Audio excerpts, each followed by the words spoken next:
Welcome to Speaking of Craft with Khem, a casual podcast about literary heritage, influences, and innovations.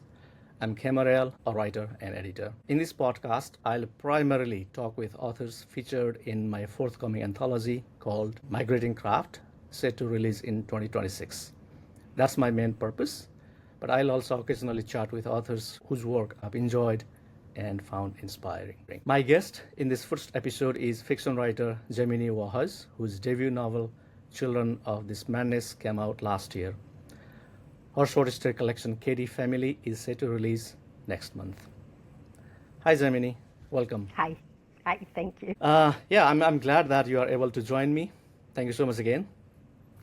Thank you. Let's get started. In a recent article, you wrote this.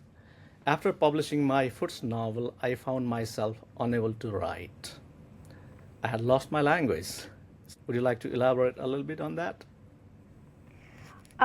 Now that more time has passed, I feel that that's just a natural, uh, it's not the end, it's not permanent, but it's just a natural progression in someone's journey, and probably happens a lot, not just once. I was trying to figure out what to write and what kind of writer I was, and really trying to, I guess, interact with my own literature, which is in Bengali, or which I thought, okay, that's my literary heritage that's in Bengali, and trying to live up to that.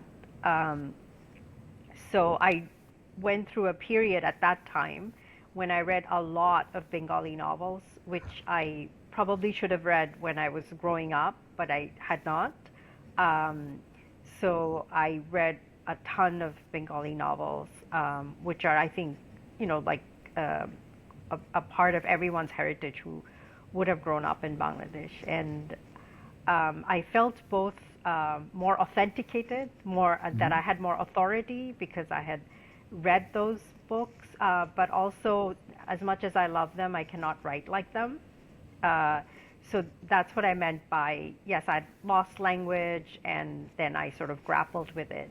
I can talk about some things that in my mind loomed as obstacles, which maybe I don't have the answers to, but I just think it's part of anyone's creative process.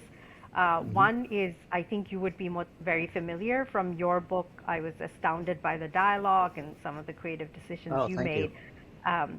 And I wanted to ask you about them, but like dialogue, right? You know that your characters, actually, there are multiple levels of problems, but one is if your characters are not speaking in English, right?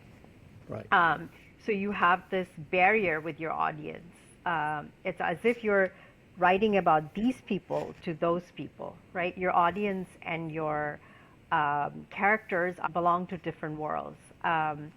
And then the second problem is, I guess, your characters themselves.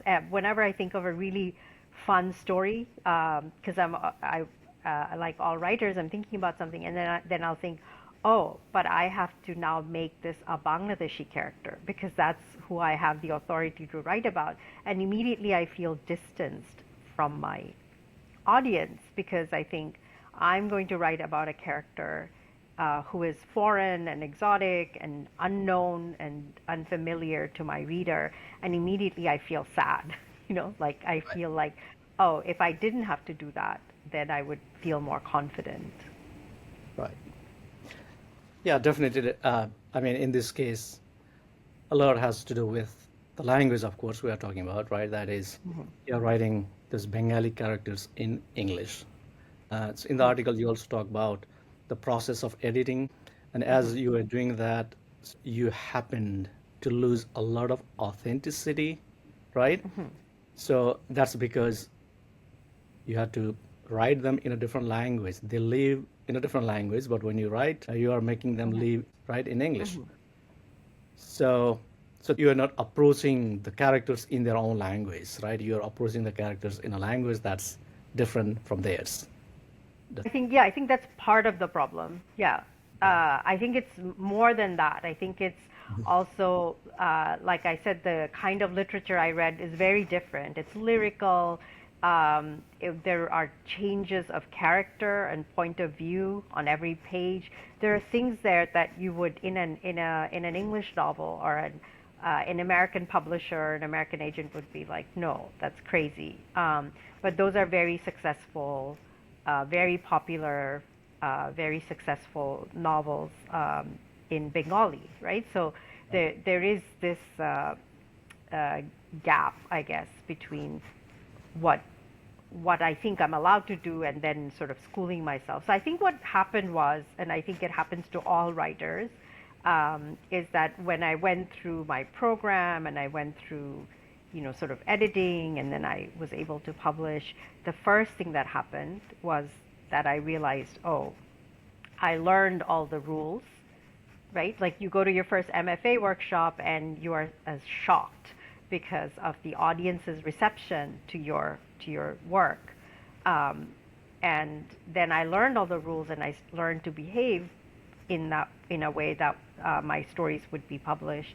But in doing that, I lost what I wanted to write about, or what my pleasure, my joy, which I think are very underestimated in publishing, right? The talent that you bring to it, the zero talent. Like if you're a natural teacher or you're a natural writer, then a natural storyteller, there's an innate talent that you bring to it, this magic that you do without even any kind of education or craft. And once you're educated, you might actually lose that, which is what I found between my first draft of my novel and also some people who read it, because a lot of my friends and teachers and a lot of people read it, were astounded by the difference between the first version and the last version. Yeah. Yeah. Yeah. That's really important. Okay, now let me go to another question. So you mentioned my own literature, right? My heritage is different. So your literary training was in Bengali. That's what you're saying. I can't even claim that because there are so many books that I haven't read. But I did when I was young. I started reading Sharat Chandra Chattopadhyay, who's a big classical writer. So I read I think I read all of his work or almost all of his work, and then I guess Rabindranath Tagore. At least I read those, and then I've read many famous novels. So that was just, like if I thought of literature, that's what I thought of. But we also, because I was growing up in a colonial country, I also read, Jane Austen and Charlotte Bronte and everything. Yeah. Yeah. And then I would go to the British Council and I read, like, I guess popular British writers like Lean Red Banks, and they're sort of writing about working class English characters. And so yes, I guess like everyone else, our literary heritage, because we grew up in these colonial countries, it's kind of a mixed bag. Yeah. Yeah. So based on that, how does your work draw upon your native literary heritage? I mean, some of it is just organic, right? You just learn to write in this way because you read books that were this way. And I feel like I need to describe what way. I was watching a lot of Bengali movies, which I think would be more accessible, even if you're talking to an American audience that hasn't read in Bengali. And they're very moralistic, right? There's always this very righteous, moral writer, right? The writer is very much present in the work, the writer's point of view, the writer's. That's probably not as much, say, if I were comparing that to classic American movies that we watch, or maybe it is. And so that's a big part, the social element, the moral element. And I was trying to carry those values and write to an audience that does not have those values. It's very interesting. Like, let's say I want to write about an affair, right? Or the idea, the response of the audience to that, right? Like a woman having an affair is was going to be so different if I were writing to a Bengali audience, right? But Hmm. if I'm writing to an American audience, it's Right. not a big deal. So how do I communicate what the characters in the book are feeling to an audience who are not feeling the same way, I guess. Okay. Um, Yeah. so I think what it gives you is if you're not like, oh, how do I write this? I want to write a Sharat Chandra novel, but everyone who's reading it thinks it's crazy, but they don't know that that's what this novel is speaking to. Once you get over that, I guess my heritage gives me richness, right, to draw on. That okay, I know that I'm communicating with this novel, even if nobody else knows. Right. Um, yeah. So, yeah. Hmm. So yeah. But are there any particular myths, folk tales, historical narratives, and those kinds of things that inspire your work that come from basically your homeland, let's say, right? Your heritage. It used to be a lot, right? Like 20 years ago when I was writing, it was all very much based on mythology, on folk tales, on I was trying to bring all that in. Right now in 2025, I'm trying to write in spaces and about spaces that are not, because only I can write in those spaces. By which I Okay. mean I want to write about a Bangladeshi PhD New Yorker, right? Or I want to write about the Bangladeshi auto worker who works in Michigan, because I have more authority to write about those characters. And in those spaces, right, the auto worker in Michigan has a white boss, or the Right. woman in New York has a boyfriend who's not from Bangladesh. And so I think I'm I have moved away. I think that's what I didn't remember, but that's what I was talking about. That my novel in its first draft had all of this. I was trying to bring all of Bangladesh into that novel, right? There's stories, there are words, there are myths, there are ghosts, uh, my ancestors' traditions. Everything was in that novel. It was huge. And I no longer want to do that because I feel like, like my name, like nobody will know my name or how to pronounce my name. So I don't want to share. I guess I've become a much more private writer. I want to communicate well, like rhetorically well. And I think where I'm strongest is if I break away from my own mythology, which I cannot share, or try to share in bits, if that makes sense. That's interesting, but isn't that kind of problematic that we are losing something by deciding to write in a different language, living in a different country, right? Hmm. Hmm. Isn't that something like moving away from who you really are? How does it feel? I mean, yeah, that's interesting. I think I read Hanif Qureshi's one of his essays, or yeah, I think it's an essay.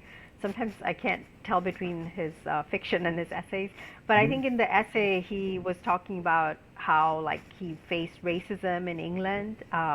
I think as a Pakistani and Muslim, and then he talks about how then he started to identify with working class people Mhm. in England, and then his fiction and his writing moved away to be in that space. So I think for me to be politically and in a literary way stronger is actually to move in this space that I'm able to say much more, um, Okay. if that makes sense. I feel almost like, oh, like I'm being asked to dance, right? Susan Sontag writes this essay about how writing uh, in its forms makes the writer only speak to the form, if that makes sense. So I'm supposed to recite a poem, so I sit there and I recite a poem and everyone claps, but I'm not able to explain what I'm trying to achieve, right? Like nobody watches a movie and says, "Oh, I think this is what the movie was getting at," even if the movie had very, very strong political commentary. And so she talks about how we should look at all of a writer's work, their Right. texts, their emails, their letters, and yeah, I feel that. if I'm writing about my mythology or my ghosts or my songs, then I am just performing. I'm just saying to a white audience, oh, look, like, look at this and look at that, as if, I'm bringing gifts. And I don't want to do that. First, because it's so difficult, right? Nobody can even pronounce the characters' names in my stories. Nobody can pronounce my name. So there are so many barriers that I don't want to tell them about my grandmother's, you know, song that she used to sing to me, because I feel like it would be bastardized in literature. I can't, it would be exotic. Like it would just become exotic, right? Yeah, I makes sense. mean, I mean, some people, yeah. yeah, we move on, and the Mm, idea of authenticity mhm, that also changes, right? Now, let's talk about influences a little bit. So, which writers, both from your, again, so you already mentioned some of the Bengali mm, writers, right? mm, Or even going beyond that, you mentioned some British writers as well, even American. mm. So, who are those writers who have most influenced your writing? What do you think? I mean, I think that changes, right? Maybe Mhm. there's something wrong with me, but it changes constantly. It changes within the year. You mentioned that essay that I wrote, and I probably have moved 5 times since then. Oh, Your writing, for example, has affected me deeply oh, because I okay. think you were working in areas of problems where I was trying to think about. Like you have Nepalese text and then you translated. And that felt like you had created a cocoon around your writing, and then you weren't writing for me, right? Like Mhm. a husband and wife are talking, it's private, and Right. I'm just an onlooker. And I think that was a very interesting. I think somebody else, I can't remember, he went to my school, Vikram Chandra did that with like a Mhm. group of writers storytellers who are friends who are telling stories to each other. So by creating that shell, he's no longer talking to the audience, right? Like he's not writing for the audience. The other thing you did in talking about mythology is there is this one story in which the father is really angry. He wants his son to be assimilated. I think he wants his son to go skiing, and they go to this gathering where they're learning the folk songs, right? So you're giving us both the folk song and the modernization, which is my view now that I've lived in America. And I think that those are the spaces where I can take on bits of mythology rather than like my entire mythology, because I know my mythology is not familiar and I will always be unknown as a even as a person, now not talking about text, I am an unknown. I will never be known, right? Like my food, how I eat, what I do. But I really like how you bring in the mythology and then also put it in a modern space. This fight is taking place in America. I also read, like I said, I was reading Susan Sontag's essay. I'm reading, maybe I should have turned the camera the other way. I often read Das Kapital, like Karl Marx's Capital. I get a lot of my theory from academic and theoretical books because Right. um, sorry, I don't know if I'm talking too much, but No, the that's good. Mhm. academic books like give you theory, which is a plot Right. structure, right? Like Right. Yeah. if you know this is what you're going Right. for it, right? That's your secret skeleton that nobody else knows, right? So Right. I love that. Sometimes I think, because I change every year, I think, oh, who I was 5 years ago was really stupid, and 6 years ago. So as I'm reading, I feel more confident about what I'm saying, um, whether it's, your feminist ideas, your lenses, what you think about working class, what you think, just testing that against theory, reading academic work. And then even write. I love Mavis Gallant. I don't know whom you love in terms of short stories. Uh, who you're I love my teacher Antonia Nelson had given us Mavis Gallant to read, and I often would start my writing by just not writing but just reading her story. I would just read her story, and then suddenly I'd start thinking about something, and I would write. Mavis Gallant is like my morality, my literary training, everything, but it no longer works for me. Like I guess I've read those stories so many times that Hmm. that no longer works. Daniel Moinuddin, I think, also Right. um, is. I know that he's probably my age, but that's a very big influence because again, he just stunned with the way he was able to write about Pakistan that didn't feel, you know, sort of stuffy and old the way other writing felt before. Right. Yeah, definitely. He's great. I was interested Influence. more specifically about, let's say, the craft thing, for example. Okay, this Mm, writer or these practices we have back home, for example, right? Or see some of those Bengali writers you mentioned, or even see these American writers or Pakistani writer, whatever. So, any specific craft ideas, craft uh, techniques that you found really exciting with any particular writer? Uh, hmm.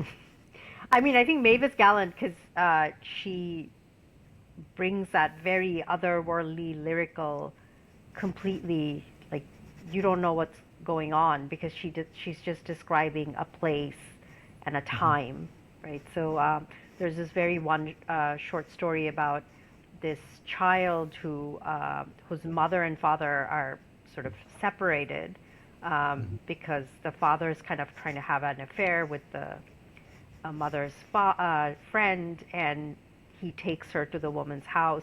And the whole story is told. I think the first attraction of the story is just the setting, the what's going right, on, right? The mother smoking and reading Russian novels, and uh, the father wanting something more practical, having this affair, and the punchline. I think that for me is the way I write in short stories is a moment, a slice of life. I think I just ordered Stuart Dybek's book, and I'm reading his book because I read this anthology of short stories by really famous writers, and he was one of them. It's just like a moment in life, right? And then suddenly it gives you a picture. These are very short stories, and suddenly it gives you a picture, and it changes you. For novels, though, uh, I have been reading mainstream novels like The Godfather, mhm, because a novel is much more difficult to write. A novel has to be plotted and layered. Um, for novels, I've been reading a lot of craft books and reading mainstream novels to figure out. I know what I write, right? But I wanted to figure out how to achieve the structure of a novel, which is actually much more craft based.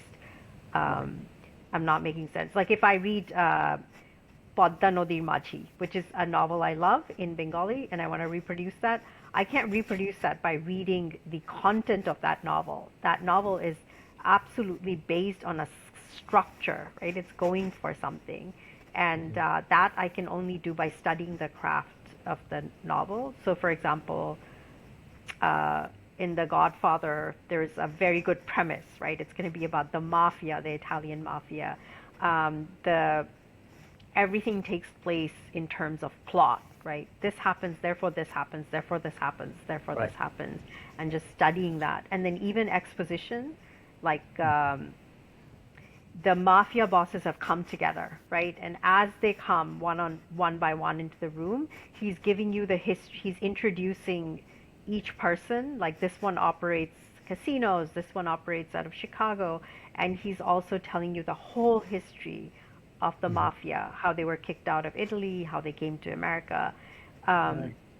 so I feel that for novels, I just learn from sources that are not the novels I'm writing, if that makes sense. Like, Yeah, it does. I think yeah. what I was thinking as you were explaining that was actually, see, talking about craft as something static, that is really problematic. For Mm, example, every novel has to create its own structure, right? mm, So it mm, has to have its own craft. That's why. there's so much space for creativity and innovation, all those Mhm. things. So yeah, that's really interesting. I mean, there's more. Do you know the Hmm. trend right now for South Asian writers is Hmm. to write historical novels? Hmm. All of my friends, I think, are writing historical novels. The Okay. other trend among all writers is to write novels about science, like sci-fi, AI. Hmm. Um, if you think, oh, I have to write a crime novel or an AI novel or a historical novel, I feel like that project is dead to me on arrival, right? Because that's not, like you were saying, that's not what you want to write about. Um, Hmm. if that's what you want to write about, that's fantastic. That's great. Right. But uh, but you could be like, oh, this is what I want to write about. Then how do I gain from other novels that are unlike mine? Right. Yeah. Okay. Great. Now let's talk about maybe the difference between writing a novel and short story. Again, you've just published a novel, and now you are publishing your short stories. Do you work on both genres kind of simultaneously? And what different techniques do you think we need? Yeah, I mean, sorry, I probably is always answering questions in a circular way, but a short story, you write a short story, it's short, so you can actually visualize it in one sitting. Like sometimes I'll think about a short story, I'll talk to someone about it, and then they'll say something, right? They'll say, no, no, no, I think the mother should also be a doctor, and it clicks in your head, and it comes out full, and then you can go back and say, oh, the ending's not working yet. For me, the short story is really the ending, right? Yeah. It's like a puzzle. A short Hmm. story is a puzzle. Everything there is going to fit in, and the punchline is the ending. And often when I'm judging short stories or trying to see whether a short story is good or not, I'm waiting for the ending. Um, and a novel is so also I can leave it for a few days, right? I can write a short story, I can leave it for a few days, I can read it, I can edit it again and again. I've heard many writers talk about how they're constantly editing. You can send it out. The next time you send it out, you can edit it again. Sometimes when I'm proofreading, I'm editing, and my editors don't like that. Um, so, but a novel is much more, and then you get validated. My short stories, your short stories are constantly coming out in magazines, right? Like, Right. It's easy it, to get you back, right, on this shorter pieces. yeah, Right. yeah, Hmm. like maybe not many people read, but you're constantly getting validated by a group of peers.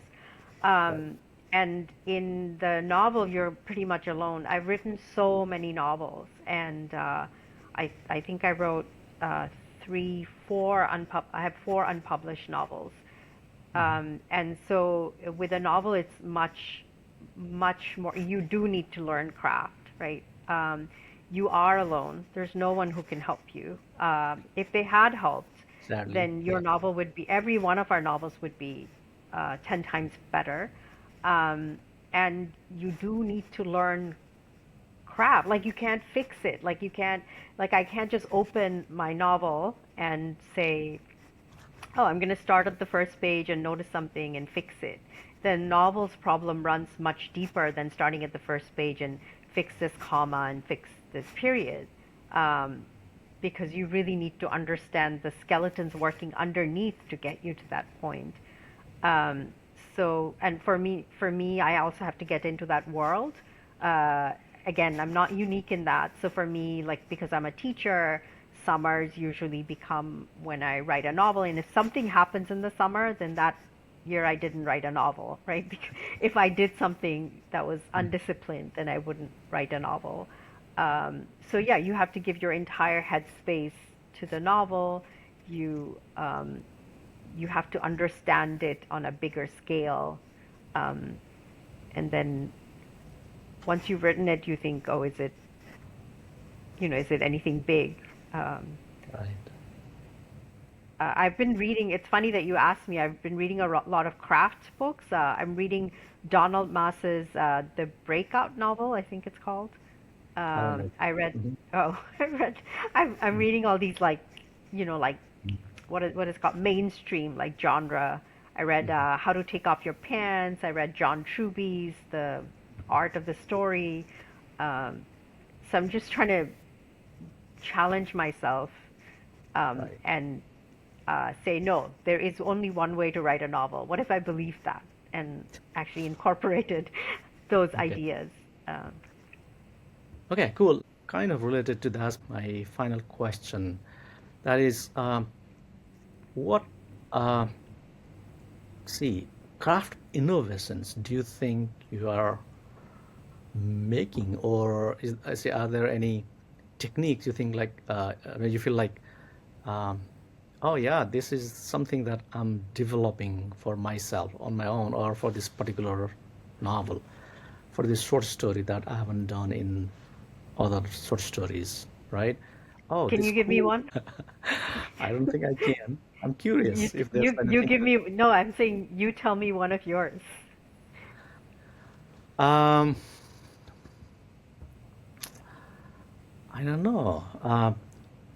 For example, what I've been doing recently, I'm working on a novel, Mm, this long novel, and I was just wondering about those long chapters, mhm. 5,000 words, even more than that.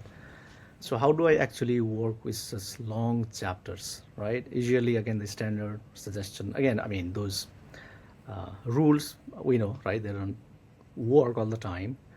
Um 2,500, 3,000 word chapters, something like that.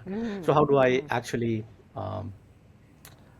organize these long chapters? How do I make these long chapters interesting, right? So I was just wondering, I was kind of struggling. Then I I read Donna Tartt's The Goldfinch a couple of years Mhm. ago. I went back to this. Then what she does in the novel is the chapters. Now there are like sub chapters, right? There are numbers within chapters, right? Then I decided, okay, that technique kind of treating parts as sub chapters, that would kind of force me in a way to make them end with a resolution of its own in a way, because if you are ending a chapter, you are expecting that sort of thing, right? I Yeah, don't know, maybe I mean, others. So that's kind of working for me for now, at least. hmm. Very technical That's so thing, right? interesting. Very Yeah, technical no, thing. I mean, yeah, like when you said 2000, that taught me something, that Mhm. chapters are some 2000. I think people, writers should talk to each other more and teach other craft more. Right. Um, for me, I uh, learned something, and I was thinking about the thing about reading novels, other people's novels, and reading craft books is that it actually allows you to think much more than you Mhm. would if you were trying to write your own novel. Right. And I was thinking about how to start, right? Not short stories, because short stories you just know how to start, and how you're supposed to start with something, right? Even if that doesn't continue, if that problem or conflict doesn't continue. And I realized that I had been starting my novel every time with this, like, someone drinks olive oil by mistake thinking it's a drink, like a Mhm. pretty olive oil. And then everyone else at the party's like, oh my God, she ate your olive oil that you brought from Italy or whatever, or Greece or wherever she'd gone. And people, like, I was workshopped out of that beginning, right? And then my novel now just begins with, this is a house, and there's no conflict really in the first sentence. But I knew, right? Like, I knew as a writer, without having any craft, that you need to Mhm. begin with something, right? Right. Like the sky fell on their heads. And while I was reading other novels, I realized that, oh, why is it catching me? Why am I swept up? It's Right. not something huge. It's not like there's a dead body. It's just something um, that catches you. The Promise is a very quiet novel that I love. It's Damon Galgut. I don't know if I'm saying the name correctly, and it's very lyrical. It's very quiet. Like you were saying, every novel doesn't have to be the same Mhm. way. But at the very beginning of the novel, it says that their mother has died, right? And then the second thing that happens is the the daughter says, "Oh, my mother promised the people who work for us the house, this Mhm. like small house, cottage, and nobody in the family wants to keep that promise, right? But it's like that's it, right? That's why you read. That's why everybody reads, because it's something Right. like, if I could remember the first lines of many novels, I would parrot them now. But it's just a very small thing that Right. catches you. It's not a big mystery. And I was taught through all these craft workshops that I was taking, it has to be something big. It has to start. The story has no. The story doesn't have to start. The story starts where you start, but it starts with something like that, right? I think that writing the first chapter of the novel is the worst for writers because they want to superimpose it. They think, oh, how to start in an exciting way. But no, you just start with what is startling to you, right? Like um, Right. a first line that occurs to you, and it's not setting anything up. It's just the place where you're, um, yeah. What occurs to you is the heart of the story. Right. Yeah, For me. exactly. Now we can go back to that idea you kind of hinted at a few minutes ago, that we have stories to tell and we want to tell those stories, our stories. We have stories, so we cannot not tell those stories. Mhm. So, yep. Okay, cool. I guess we can end this discussion with that unless you have something more to add. Well, this is really exciting. I wish it were 1 hour. Yeah, but I think Yeah, yeah, this is fantastic. I wish we could like talk about craft more, learn from each other more, and uh, yeah, we should be maybe. talking more. We should be meeting Mhm, more. Thank you mhm, so much once again for mhm, joining me. So this was my first attempt, I would say. I hope to continue with more writers who feature in my forthcoming anthology, as I mentioned right at the mhm. beginning, Migrating Craft. Um, I hope to include all these writers within the next 2 years or so. Mhm. For now, I'd like to end it here. Thank you so much to again Gemini and to all my viewers, listeners. I don't know when I'll be able to make another video. Let's see. Thanks again.